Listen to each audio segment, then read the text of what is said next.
वहीं उनके जाने के बाद रूही नायरा के पास आती है और समायरा के बारे में पूछती है तो नायरा उसे सब बता देती है और उसकी बातें सुन रूही मन ही मन खुश हो जाती है। आखिर उसके रास्ते की सबसे बड़ी मुश्किल जो हट रही थी। रात के 8 बजे वहीं हॉस्पिटल में जब अदिप और सुरेखा आते हैं तो सभी के लिए खाना लगाते हैं, पर कोई भी खाने को तैयार नहीं था। आखिर काफी कोशिशों के बाद वो अलका जी, यश, समायरा के माँ पापा को खाना खिलाने में कामयाब हो जाते हैं, पर ओमकार कुछ भी खाने के लिए तैयार नहीं था। उसने ठान रखा था कि जब तक वो समायरा को सही सलामत नहीं देख लेता तब तक ना तो वो कुछ खाएगा और ना ही यहाँ से 1 इंच भी हिलेगा। ओमकार की जिद को देखते हुए तारुश उसके पास आते हैं और उससे कहते हैं, ओमकार, खाना पीना छोड़ने से समारा ठीक नहीं हो जाएगी बेटा, और ज़्यादा ना सही सिर्फ थोड़ा सा खा लो, देखो सबने खाया है, प्लीज़। ओमकार अपना सिर ना में हिला देता है तो तारुश उससे कहते हैं, क्यों, मुझे नहीं खाना बस। ओमकार के ये कहने पर तारुश उससे कहते हैं, आखिर क्यों तुम अपनी कॉन्ट्रैक्ट वाइफ की इतनी फिक्र कर रहे हो। तारुश ने यह बात बहुत धीमे स्वर में कही थी, जिस कारण ये सिर्फ ओमकार को ही सुनाई पड़ी थी जो उसके साथ था, और उनकी बात सुन ओमकार हैरान रह जाता है कि तारुश को उनके रिश्ते की सच्चाई का पता है। ओमकार उनसे कहता है, आपको कैसे। तारुश उससे कहते हैं, ये बात हम बाद में कर लेंगे, पर पहले मुझे ये बताओ कि क्यों तुम्हें इतनी फिक्र हो रही है उसकी। ओमकार सामने देखते हुए कहता है, मुझे उसकी कोई फिक्र नहीं है, मैं तो बस क्या, ऐसे कोई भी किसी के लिए पागलों जैसा हाल बनाए नहीं घूमता है। तारुश के कहने पर ओमकार उससे कहता है, मुझे सच में उसकी कोई फिक्र नहीं है। तारुश उससे कहते हैं, अच्छा नहीं है फिक्र तो ठीक है, फिर जल्दी से ये साबित कर दो। ओमकार उनकी तरफ देखता है तो तारुश अपने हाथ में एक खाने की प्लेट उठाते हैं और कहते हैं, ये लो, खाकर साबित कर दो कि आपको उसकी कोई फिक्र नहीं है। ओमकार एक नज़र तारुश को देखता है और फिर खाने को, और ये साबित करने के लिए कि वो समायरा की फिक्र नहीं कर रहा, वो उनसे वो प्लेट लेता है और खाना खाने लग जाता है। ओमकार को खाना खाते देख तारुश हल्का मुस्कुरा देते हैं और मन ही मन खुद से कहते हैं, यहाँ मौजूद सभी लोगों में अगर किसी को सैम की सबसे ज़्यादा चिंता हो रही है तो वो शख्स आप हो। भले ही मुझे साबित करने के लिए कि आप उसकी फ़िक्र नहीं करते आप ये खाना खा रहे हो, पर मेरा मन जानता है कि आपके दिल में उसके लिए प्यार है। आई एम सॉरी बेटा, आपको ये खाना खिलाने के लिए मुझे ये रास्ता अपनाना पड़ा, पर अगर आप नहीं खाते तो बीमार पड़ जाते। ओमकार को खाना खिलाने के बाद तारुश वहीं चक्कर काटने लगते हैं कि तभी समायरा के कमरे के अंदर मौजूद नर्स डॉक्टर डॉक्टर कहते हुए भागते हुए बाहर की तरफ आती है। जब नर्स बाहर आती है तो सभी उसे घेर लेते हैं और कहते हैं, क्या हुआ, समायरा ठीक है ना। नर्स हाँ में सिर हिलाती है और कहती है, वो ठीक हैं और उन्हें होश आ गया है, बाकी डॉक्टर ही बता सकते हैं। सभी समायरा के होश में आने की खबर सुन खुश हो जाते हैं और ओमकार आंखों में चमक लिए पास में खड़े यश से लिपट जाता है, और वहीं अलका जी भगवान का शुक्रिया अदा करती हैं। तभी डॉक्टर आ जाते हैं और समायरा के कमरे के अंदर जाते हैं और बाकियों को बाहर ही रहने को कहते हैं। ओमकार और बाकी सब बाहर ही थे कि लगभग 5-10 मिनट के बाद डॉक्टर बाहर आते हैं और उनसे कहते हैं, सब कुछ ठीक है, अगर आप लोग चाहो तो एक एक कर उनसे मिल सकते हो। ओमकार पहले तारुश और दिव्या को अंदर जाने को कहता है और खुद बाहर से ही अंदर की तरफ देखता रहता है। जब तारुश और दिव्या बाहर आते हैं तो अलका जी ओमकार को अंदर जाने को कहती हैं। ओमकार आगे बढ़ता है और कांपते हाथों से दरवाज़ा खोलता है, और जब वो अंदर देखता है तो सुमारा बेड से टेक लगाए बैठी थी और उसके हाथों पर सिर पर पट्टियां बंधी हुई थी और उसके पैर में फ्रैक्चर भी लगा हुआ था और उसके दाएं हाथ पर भी फ्रैक्चर था। सुमारा के होठों के पास थोड़ी सूजन भी थी। ओमकार धीमे कदमों से चलते हुए समायरा के पास जाता है और धीरे से उसका नाम पुकारता है, समायरा। समायरा अपनी नज़रें उठाती है और ओमकार की तरफ देखती है, और जब ओमकार आगे बढ़कर उसका हाथ पकड़ने वाला होता है तो समायरा कहती है, कौन हो तुम और यहाँ क्या कर रहे हो। ओमकार उसके ऐसा कहने से चौंक जाता है और कहता है, समायरा, मैं ओमकार। समायरा अनजान नजरों से उसे देखते हुए कहती है, ओमकार? कौन ओमकार? ओमकार को यकीन नहीं हो रहा था कि समायरा को वो याद नहीं है, तो वो कहता है, समायरा, मैं ओमकार, तुम्हारा पति। कौन पति? मेरी अभी तक शादी ही नहीं हुई है, तो पति कहाँ से होगा? समायरा के ये कहते ही ओमकार परेशान नज़रों से उसे देखते रहता है और कहता है, क्या तुम्हें मैं याद नहीं हूँ? कुछ महीने पहले हमारी शादी हुई थी मंदिर में, और हमने कॉन्ट्रैक्ट साइन भी किया था, और आज सुबह हम पूजा के लिए जाने वाले थे और तभी तुम्हारा ये हाल हो गया। और तुम क्या बोले जा रहे हो? समायरा के इतना कहते ही ओमकार अपनी जगह से खड़ा होता है और कहता है, मैं डॉक्टर को बुला कर लाता हूँ। इतना कहकर ओमकार जाने वाला होता है कि समायरा हंसने लग जाती है, और उसे हंसता देख ओमकार कहता है, क्या हुआ तुम्हें? तुम्हारी तबीयत तो ठीक है ना? समायरा हंसते हुए कहती है, आई एम सॉरी, मैं मजाक कर रही थी। मुझे सब कुछ याद है, तुम भी और हमारी शादी भी। समायरा को ऐसे खुद पर हंसता देख ओमकार को गुस्सा आ जाता है, और वो थोड़ा तेज आवाज में एकदम गंभीर होकर कहता है, तुम्हें मजाक लग रहा है ये सब? सच में समायरा, तुम्हें पता है जब तुम्हें यहाँ लेकर आ रहे थे तब तुम्हारी हालत क्या थी? और तुम्हारी हालत देख मेरी सांसें अटक चुकी थी, और तुम्हें ये सब मजाक लग रहा है? पता है, तुम पूरी खून से लथपथ थे। मुझे लग रहा था कि जैसे मैंने तुम्हें खो दिया, पर जब नर्स ने कहा कि तुम्हें होश आ गया है तो मैं कितना खुश था, और जब यहाँ आया तो खुद को तुम्हारी नज़रों में अनजान देख मेरी क्या हालत थी, और तुम्हें ये सब मजाक लग रहा है? समायरा ने इतने ओमकार को गुस्से में पहली बार देखा था, और उसका गुस्सा देख समायरा की हंसी झट से गायब हो जाती है, और वो कहती है, आई एम सॉरी ओमकार, मैं तो बस माहौल को थोड़ा लाइट करने की कोशिश कर रही थी।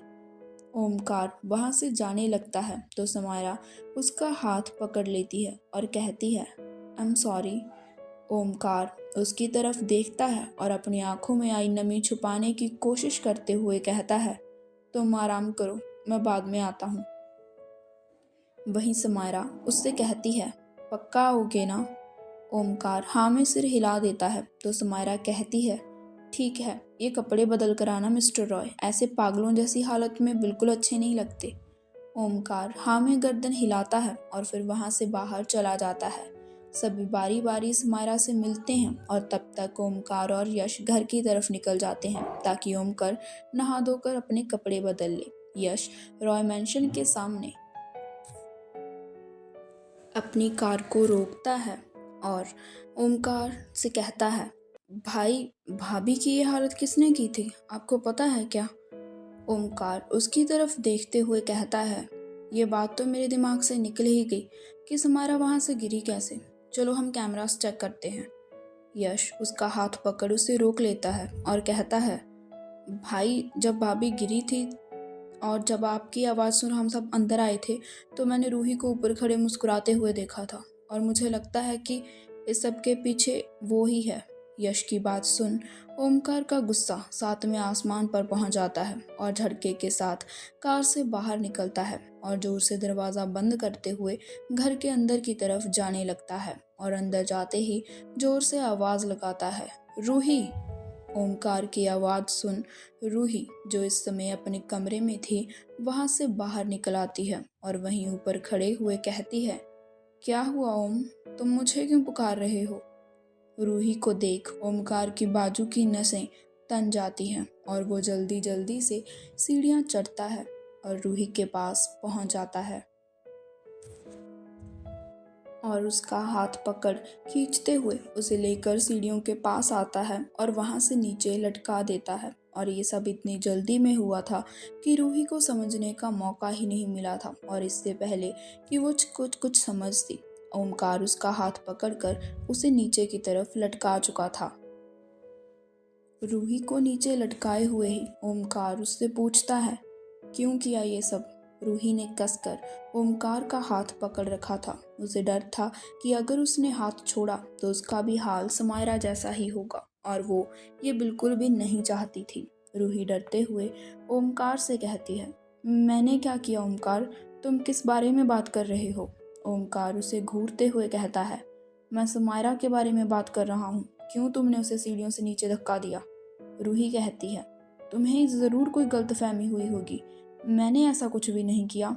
ओमकार उसे हल्का सा झटका देता है जिससे रूही और डर जाती है और उसकी आंखों से आंसू निकलने लग जाते हैं और वो रोते हुए कहती है, मैंने सच में कुछ नहीं किया, ट्रस्ट मी, मैंने कुछ नहीं किया। ओमकार रूही को वापस खींच लेता है और वहीं जमीन पर धक्का दे देता है और उसके पास पंजों के बल बैठते हुए कहता है, तुमने कुछ किया या नहीं किया वो सब सीसीटीवी में पता चल जाएगा, और अगर मुझे उसमें पता चला कि ये सब तुमने किया है ना, तो देखना मुझसे बुरा कोई भी नहीं होगा। रूही उसके ऐसा कहने से डर जाती है और ओमकार वहां से सीसीटीवी रूम की तरफ चल देता है ताकि सबूत के साथ गुनहगार को पकड़ सके। वहां पर वो और यश सारी फुटेज चेक करते हैं और पाते हैं कि वहां पर सिर्फ सुमायरा के ऊपर जाने तक के वीडियो थे। इसके बाद टेप खराब थी और ये सब देख वो दोनों हैरान थे कि ऐसा कैसे हो सकता है। जब वो दोनों बाहर आते हैं तो दरवाजे के पास खड़ी रूही कहती है, क्यों, मिला क्या सबूत ओमकार? ओमकार उसे गुस्से भरी नज़रों से देखता है और कहता है, अभी तक तो नहीं, पर जल्द मिल जाएगा, और जब सुमायरा खुद बताएगी तुमने उसे गिराया था। रूही उसकी तरफ कदम बढ़ाते हुए थोड़ा सडिक्टिव आवाज़ में कहती है, मैंने सच में कुछ नहीं किया ओम, वो खुद ही गिरी होगी। ओमकार उसे खुद से दूर करता है और वहाँ से चला जाता है क्योंकि उसे सब सुमायरा से पूछना था कि किसने उसके साथ ये सब किया था। लगभग 2 घंटे बाद ओमकार अपने कपड़े वगैरह बदल हॉस्पिटल वापस से पहुंचता है और बाकी लोगों को घर भेज देता है क्योंकि अब सुमायरा की तबीयत पहले से बेटर थी। सुबह के लगभग 4 बज रहे थे और सुमायरा इस समय आराम कर रही थी और ओमकार उसके पास में बैठा था और उसके चेहरे को देख रहा था जिस पर सूजन छाई हुई थी। वो धीरे से अपना हाथ उठाता है और सुमायरा के चेहरे की तरफ बढ़ाने लग जाता है, पर बीच में ही रोक देता है, ये सोच कि कहीं सुमायरा उठ ना जाए। ओमकार बिल्कुल धीमी आवाज़ में कहता है, तुम्हें पता है, जब तुमने कहा था कि तुम मुझे नहीं पहचानती, उस एक पल में मैं कितना डर गया था। पता नहीं क्यों, कारण नहीं पता मुझे। शायद मुझे लगा कि मैंने अपने दोस्त को खो दिया या कुछ और। हालांकि बस इस समय में हम अलग होने वाले हैं। आखिर ये एक कॉन्ट्रैक्ट मैरिज ही तो थी, और ये कॉन्ट्रैक्ट तो राजवीर के साथ ही ख़त्म हो जाना चाहिए था, और अब तो मुझे रूही से शादी करनी ही है थी। ये भी ज़रूरी नहीं था, पर फिर भी हम दोनों अभी तक एक साथ हैं। पर पता नहीं क्यों सुमायरा, मेरा दिल ये कहता है कि मैं भूल जाऊं कि कभी हमने कॉन्ट्रैक्ट किया था। ये शादी बाकियों की तरह हो जाए, पर मैं ज़बरदस्ती तुम्हें अपने साथ तो बांध नहीं सकता ना। मुझे नहीं पता कि मैं क्यों चाहता हूँ कि तुम मुझसे दूर ना जाओ। हमेशा वैसे ही रहो जैसे अब तक रहती आई हो। मुझसे लड़ो, मुझ पर हक जताओ, मुझे तकिए से मारो, मुझ पर गुस्सा करो, मैं वो सब चाहता हूँ। पता नहीं क्यों। ये कहते हुए ओमकार सुमायरा के तकिए पर अपना सिर टिकाता है और उसे देखते रहता है, और उसे पता ही नहीं चलता कि कब उसके साथ ही लेट जाता है और गहरी नींद के आगोश में वो चला जाता है। सुबह के 7 बज रहे थे तभी सुमायरा को अपनी कमर पर कुछ महसूस होता है और वो कसमसाते हुए अपनी आंखों को खोलती है और अपना चेहरा घुमाकर देखती है तो उसके सामने ओमकार का चेहरा नजर आता है। वो उसे देख मुस्कुरा देती है और खुद से कहती है, मैं कहती हूँ ना, तुम सोते हुए काफ़ी क्यूट लगते हो, और ये बात सच में सच है। ये कहकर समायरा वैसे ही सीधी लेटी रहती है क्योंकि ओमकार उसके कंधे पर सिर टिकाए सो रहा था और वो उसे जगाना नहीं चाहती थी क्योंकि ओमकार ना जाने कब से उसके लिए परेशान घूम रहा था। समायरा ऊपर छत की तरफ देखने लग जाती है और कहती है, ओमकार, ओम या फिर ओ, मैं तुम्हें क्या बुलाऊं? ओमी कैसा रहेगा? नहीं, ओ ठीक है। हाँ, आज से मैं तुम्हें ओ बुलाया करूँगी, पर कब तक? वैसे भी कुछ समय ही बचा है एक साथ, और उसके बाद तो मेरे ना मन में एक ख्याल आ रहा है ओ, कि क्या तुम भी इस बारे में सोचते होगे कि जब हम अलग होंगे सब कैसा रहेगा? वैसे तुम्हारे तो मज़े होंगे ना, ना कोई तुम पर गुस्सा करेगा, ना ही कोई किसी के साथ बेड शेयर करना पड़ेगा। आराम से सोना अपने बेड पर, और मैं बिल्कुल भी बीच में नहीं घुसूंगी।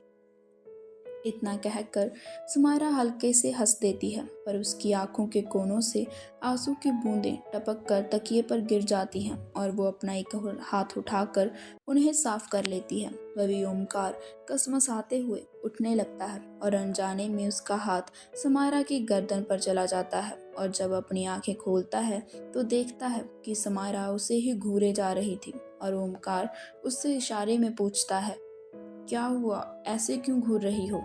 समायरा अपनी आंखों से अपनी गर्दन की ओर इशारा करती है और उसका इशारा देख ओमकार जल्दी से अपना हाथ उठा लेता है तो समायरा खांसने का नाटक करते हुए कहती है, तुम तो मुझे मारना ही चाहते हो ना? समायरा के इतना कहते ही ओमकार जल्दी से कहता है, नहीं नहीं ऐसा नहीं है, वो तो बस गलती से हो गया। समायरा उसे देखते हुए कहती है, वो छोड़ो, ये बताओ कि तुम मेरे बेड पर क्या कर रहे थे? ओमकार उससे कहता है, वो रात को पता नहीं चला और मैं यहीं पर सो गया, आई एम सॉरी। समायरा बस हाँ में जवाब देती है। तभी डॉक्टर उसके कमरे में आते हुए कहते हैं, good morning mister and Mrs Roy. वो दोनों डॉक्टर को गुड मॉर्निंग विश करते हैं और डॉक्टर समायरा से कहते हैं, अब कैसी तबीयत है आपकी? समायरा मुस्कुरा कर कहती है, अभी पहले से ठीक हूँ। डॉक्टर एक बार सब कुछ देखते हैं और फिर समायरा को दवाई देने के बाद वहाँ से चले जाते हैं। उनके जाते ही एक नर्स वहाँ पर आती है जो समायरा को स्पंज बाथ देने के लिए आई थी। वो आते ही समायरा को उठने में मदद करती है और ओमकार से कहती है, आप यहीं रहना पसंद करेंगे या बाहर जाना चाहेंगे? मैं क्यों बाहर जाऊं? ओमकार उससे कहता है तो नर्स बिना कुछ कहे समायरा के कपड़े उतारने में मदद करने लगती है और उसे ऐसे करते देख ओमकार झट से कहता है, ये आप क्या कर रही हैं? वो नर्स उससे कहती है, इन्हें स्पंज बाथ देने की तैयारी। क्यों? ओमकार कहता है, ठीक है तो फिर मैं बाहर जाता हूँ। समायरा ओमकार को देख अपना सिर हिला देती है और ओमकार सिर पर पैर रखे वहां से बाहर की तरफ भाग जाता है। ओमकार वहीं बाहर इंतजार कर रहा था कि कब नर्स जाए और वो सुमायरा के पास जाए। तभी नर्स दरवाज़ा खोलती है और वहां से चली जाती है और ओमकार सुमायरा के पास जाने लगता है कि तभी घर से अलका और अध्यप उन दोनों के लिए खाना लेकर आ जाते हैं और अलका जी ओमकार को खाना खाने का कहकर खुद सुमायरा के पास चली जाती हैं। जब काफ़ी देर के बाद अलका जी और अध्यप वापस चले जाते हैं तो ओमकार खुद से कहता है, अब सही समय है समायरा से ये पूछने का कि उसके साथ ऐसा किसने किया। इतना कहकर ओमकार समायरा के कमरे में जाने वाला होता है कि पीछे से एक नर्स उसे आवाज़ देती है। ओमकार उसकी तरफ पलटता है तो वह नर्स उससे कहती है, डॉक्टर ने मिसेस रॉय के लिए ये वाला इंजेक्शन मंगवाया है और ये सभी हॉस्पिटल में नहीं है, तो क्या आप बाहर से जाकर ले आएंगे? ये उन्हें लगाना बहुत ज़रूरी है।